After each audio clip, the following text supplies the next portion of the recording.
You ask Tiger to calculate. This deals with finding the midpoint between 2 points.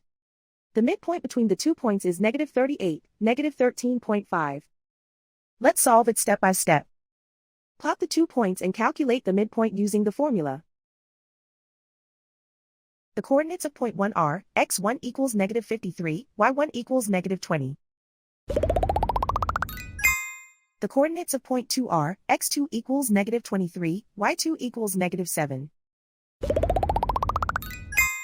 PM represents the midpoint of the 2 points.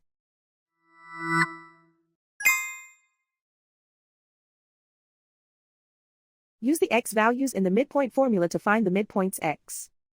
x1 equals -53. x2 equals -23. Simplify the arithmetic.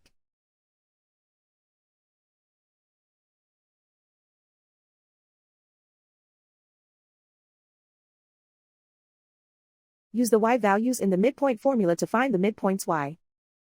y1 equals -20.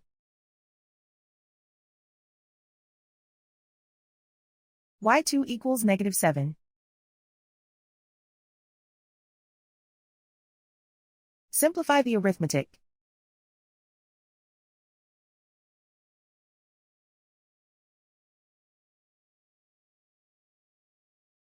And so, the midpoint is -38, -13.5.